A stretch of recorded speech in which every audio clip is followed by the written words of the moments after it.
Hello friends, नमस्कार, नमस्ते, जय हिंद दोस्तों। आई होप आप सभी अच्छे होंगे। Good morning, good afternoon, good evening. चलिए दोस्तों, आज का हम लोग का टॉपिक जो है क्या है दोस्तों, महत्वपूर्ण नोट्स है प्राचीन इतिहास के। प्राचीन भारतीय इतिहास, एसेंट इंडियन हिस्ट्री। पहला जो है देखिए, टॉपिक वाइज है दोस्तों। पहला दिया हुआ है हर्ष। जो हर्ष है दोस्तों, कौन? हर्ष। हर्ष, जो ये हर्ष है, हर्ष कला और विद्या का बहुत बड़ा समर्थक था। क्या था? जो हर्ष था, कला व विद्या का बहुत बड़ा समर्थक था। किसका दोस्तों? कला व विद्या का बहुत बड़ा समर्थक का। कौन? हर्ष दोस्तों, हर्ष था। ऐसा माना जाता है कि उन्होंने 3 नाटक लिखे। कौन दोस्तों? हर्ष ने कितने नाटक लिखे? जो हर्ष है, हर्ष ने कितना नाटक लिखा? 3 नाटक लिखा। प्रियदर्शिका और प्रियदर्शिका एक है, ये प्रियदर्शिका है, एक रत्नावली है, जो दोनों रोमांटिक कॉमेडी है। कैसी कॉमेडी है? रोमांटिक कॉमेडी है। कितने हर्ष ने नाटक लिखा दोस्तों? हर्ष ने 3 नाटक लिखा। कितना लिखा? 3 नाटक लिखा। जिसमें रोमांटिक कॉमेडी कितनी है? रोमांटिक कॉमेडी 2 है। रोमांटिक कॉमेडी दोस्तों 2 है। कितनी है? 2 है, जो प्रियदर्शिका और रत्नावली हैं। और तीसरी जो है उसकी क्या है? नागानंद है। जो नागानंद है, जो बोधिसत्व जीमूत वाहन पर आधारित है। जो तीसरी है नागानंद दोस्तों, वो बोधिसत्व जीमूत वाहन पर आधारित है। किसके? हर्ष के। हर्ष कला व विद्या का बहुत बड़ा समर्थक था। इसकी 3 नाटक थी, 2 रोमांटिक थी दोस्तों। क्या थी? 2 रोमांटिक थी, एक बोधिसत्व जीमूत वाहन पर आधारित थी। नेक्स्ट देखते हैं, नेक्स्ट किस पे है। नेक्स्ट जो टॉपिक है, राज्य के रूप में, जो क्या है, राज्य के रूप में राष्ट्रकूट 1753 में। कब? 1753 ईस्वी से सत्ता में आया था। कौन? राष्ट्रकूट दोस्तों 1753 ईस्वी में सत्ता में आया। दंती दुर्ग एक बहुत ही, क्या दोस्तों, एक बहुत ही कुशल शासक था। कौन? दंती दुर्ग एक बहुत ही कुशल शासक था। उसने मालवा के गुर्ज और कलिंग के कौशल और श्री सैलम के शासकों की तरह दोस्तों कई राज्यों को हराया था। कौन हराया था? दंती दुर्ग जो था एक कुशल शासक था, जो 1753 ईस्वी के राष्ट्रकूट सत्ता में आया था। कब? 1753 में दोस्तों, 1753 ईस्वी में आया था। कब आया था? 1753 ईस्वी में। कौन दोस्तों? दंती दुर्ग। कौन आया था दोस्तों? दंती दुर्ग आया था। कौन आया था? 1753 में दंती दुर्ग आया था। यह एक कुशल शासक था। यह मालवा, क्या? मालवा, गुर्ज और कालिंग, कौशल और श्री सैलम के शासकों की तरह कई राज्यों को हराया था। यह कई राज्यों को हराया था दंती दुर्ग। नेक्स्ट देखते हैं। नेक्स्ट जो है दोस्तों, महिर भोज। क्या है? नेक्स्ट जो है महिर भोज। महिर भोज जो, जिन्होंने 1836 से इसे 1885, कितना? 1836 से ईस्वी से 1885 ईस्वी तक शासन किया। ईस्वी तक शासन किया। उनकी राजधानी कन्नौज थी। किनकी दोस्तों? महिर भोज जो है। कौन दोस्तों? महिर भोज। जो महिर भोज है, इनकी राजधानी कहाँ थी? कन्नौज थी दोस्तों। कहाँ थी? महिर भोज की राजधानी, जो महिर भोज है, महिर भोज की राजधानी कहाँ थी दोस्तों? कन्नौज था। कन्नौज था किसका? महिर भोज का राजधानी। इसे महोदया भी कहा जाता था। किसे? महिर जो भोज है, महिर भोज को दोस्तों, मिहिर भोज को, मिहिर भोज जो है, मिहिर भोज को क्या कहा जाता था? महोदया भी कहा जाता था। मिहिर भोज के सबसे पुराने शिलालेख में, जो सबसे पुराना शिलालेख है, पुराने शिलालेखों में से एक क्या है? बराह ताम्रपत्र शिलालेख है। क्या है दोस्तों? बराह ताम्रपत्र शिलालेख है। किसका? महिर भोज का सबसे पुराने शिलालेखों में दोस्तों क्या है? बहिर ताम्र पात्र शिलालेख है। महोदया में एक सैन्य शिविर है। महोदया जो है, महोदया में एक सैन्य शिविर है। क्या दोस्तों है? एक सैन्य शिविर का उल्लेख है महोदया में। किसे महोदया कहा जाता था? मिहिर भोज को महोदया भी कहा जाता था दोस्तों। नेक्स्ट है विग्रहपाल। जो विग्रहपाल थे दोस्तों, क्या? विग्रहपाल। विग्रहपाल के उत्तराधिकारी कौन थे? नारायणपाल थे। नारायणपाल जो थे दोस्तों, विग्रहपाल, जो विग्रहपाल है, इनके उत्तराधिकारी थे। नारायणपाल जो थे लंबे समय तक, क्या? लंबे समय तक सेवा की और आधी सदी से अधिक समय तक, क्या दोस्तों? आधी सदी से अधिक समय तक शासन किया। कौन?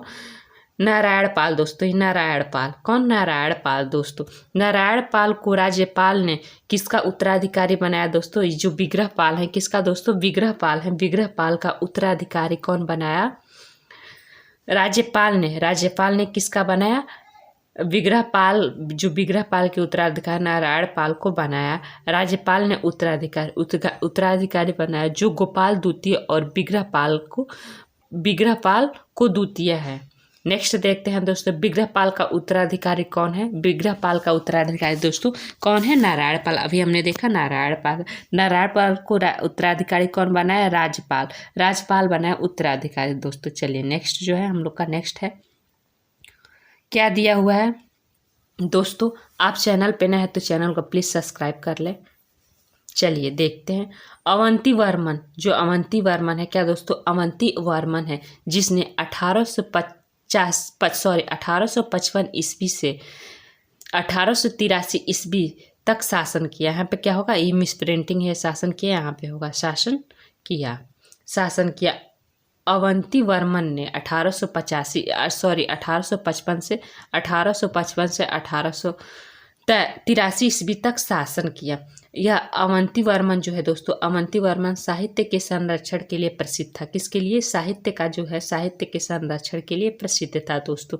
उन्होंने जल निकासी और सिंचाई की कुछ लाभकारी योजनाओं का भी शुभ आरंभ किया। कौन दोस्तों?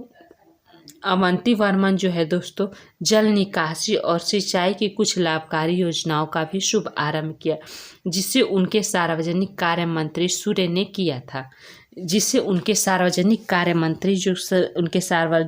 कार्य मंत्री थे, सूर्य ने किया था। वही अवंती वर्मन ने 1855 से 1883 ईस्वी तक थे।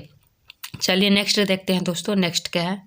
नेक्स्ट जो हम लोग का दोस्तों है, ये है, ये मिस प्रिंटिंग है। चलिए नेक्स्ट देखते हैं, होयसाल वंश का संस्थापक। जो होयसाल वंश है दोस्तों, होयसाल वंश है, होयसाल वंश का संस्थापक साल था। कौन था दोस्तों? ये साल था जिसे नृप काम के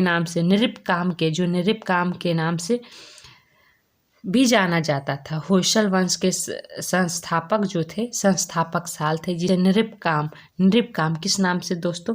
नृप कामा नाम से भी जाना जाता था।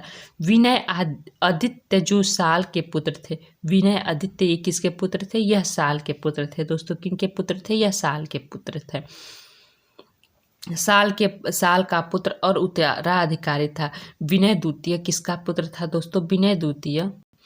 विनय द्वितीय किसका पुत्र था दोस्तों? यह साल का पुत्र था। किसका पुत्र था? साल का पुत्र था। यह उत्तराधिकारी किसका था दोस्तों? साल का ही उत्तराधिकारी था। कौन था? विनयादित्य। चालुक्य विक्रमादित्य छठवें का सामंत था। कौन? चालुक्य विक्रमादित्य का सामंत का विक्रमादित्य छठे का सामंत था। कौन? चालुक्य दोस्तों। कौन? चालुक्य। विनयदुत्य जो क्या है, विनयदुत्य को उनके बेटे इरंगी ने उत्तराधिकारी बनाया था। कौन? विनयदुत्य को उनके बेटे इरंगी ने उत्तराधिकारी बनाया था। कौन दोस्तों? चलिए देखिए साफ साफ क्या है, होयसाल वंश का संस्थापक साल था। साल का जो पुत्र था विनयदुत्य था। कौन था? विनयदित्य था। उत्तराधिकारी था किसका? साल का। चालुक्य विक्रमादित्य छठे का सामंत था। इसका सामंत था। विनयदुत्त को उनके बेटे इरंगी ने, किनके बेटे? चालुक्य के इरंगी ने उत्तराधिकारी बनाया था विनयादित्य को दोस्तों। चलिए नेक्स्ट है खजुराहो का जो मंदिर है दोस्तों, कहाँ पे है? खजुराहो का जो मंदिर है मध्य प्रदेश में है। कहाँ दोस्तों है? मध्य प्रदेश में खजुराहो का मंदिर है। खजुराहो में कई शिव मंदिर है। क्या है? यहाँ पे कई शिव मंदिर है। कंदरिया महादेव मंदिर सबसे बड़ा है। जो कंदरिया महादेव मंदिर है, खजुराहो में कई शिव के मंदिर है, जिसमें सबसे बड़ा मंदिर महादेव का जो है कंदरिया का सबसे बड़ा है। क्या है? कंदरिया महादेव मंदिर सबसे बड़ा है। सबसे अलंकृत हिंदू मंदिर है। यह सबसे अलंकृत जो है खजुराहो का है मंदिर है। खजुराहो के मंदिर में कंदरिया महादेव मंदिर सबसे बड़ा है, जो हिंदुओं का अलंकृत मंदिर है, जिसका निर्माण 10वीं शताब्दी में, कब? 10वीं शताब्दी में दोस्तों, 10वीं शताब्दी ईसा में हुआ था। 10वीं शताब्दी ईसा में हुआ था। यह भारत के मध्ययुगीन काल से मंदिरों के सबसे दोस्तों क्या दिया है?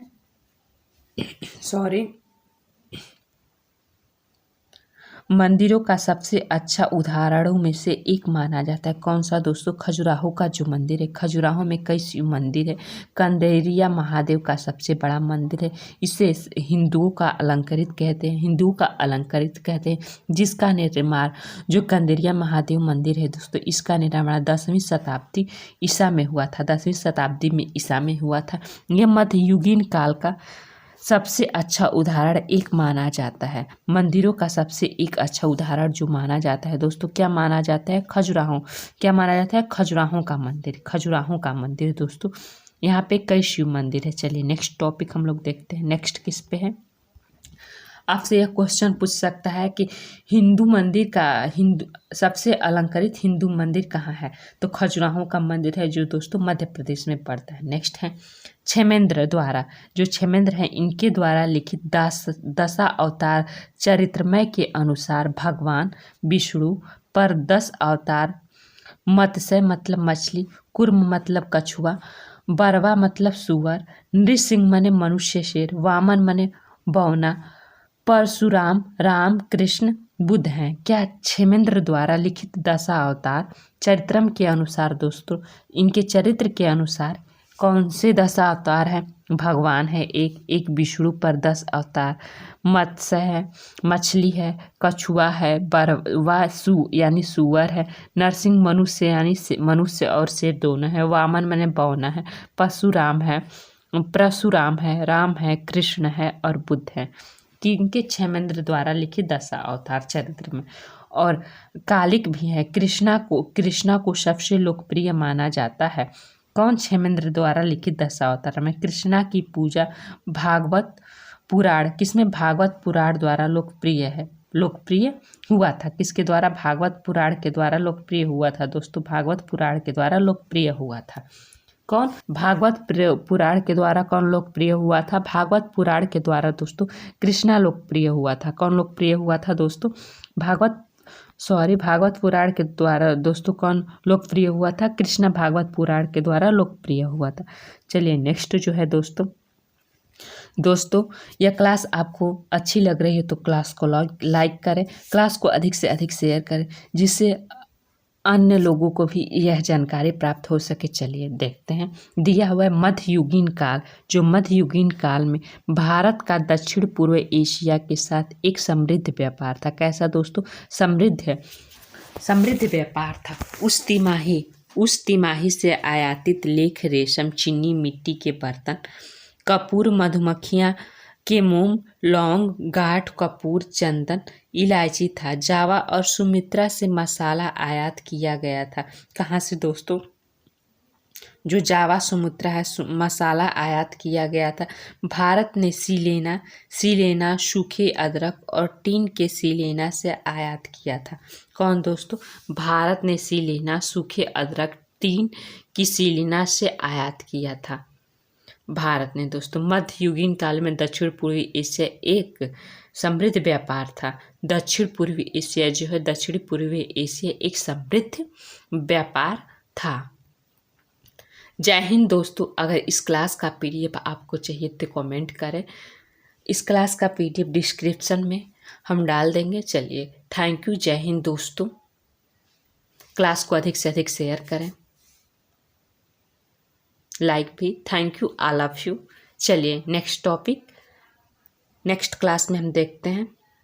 जय हिंद।